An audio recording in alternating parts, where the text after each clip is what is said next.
Gerald Lucas here with another installment of Ask Gerald, where you get your real estate questions answered. Today's question comes from Jared. Jared writes from Bloomfield, New Jersey.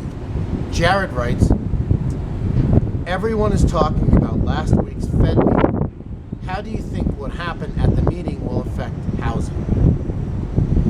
Well, Jared, the Fed Open Market Committee met last week on July 30th and 31st. The Fed sets interest rates. And a lot of people were anticipating a potential interest rate reduction because interest rates have been at the same place for about a year.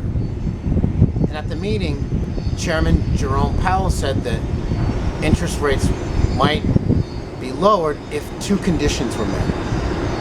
And the meeting, interest rates were not cut. But he said if two conditions were met in the future, interest rates would be cut. And those conditions are if labor market conditions continue to weaken and if inflation continued to moderate, then interest rates might be cut.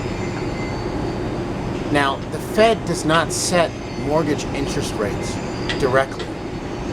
The Fed sets what's called the Fed funds rate, which impacts short-term and variable interest rates.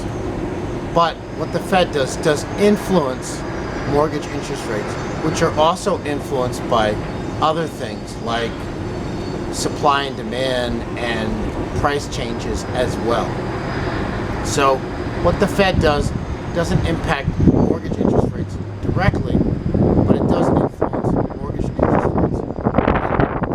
And it looks like now, because the jobs report, which came out after the Fed meeting, showed an uptick in unemployment from 4.1 to 4.3%, there's a good chance that the Fed will reduce the Fed funds rate at the next meeting in September, which could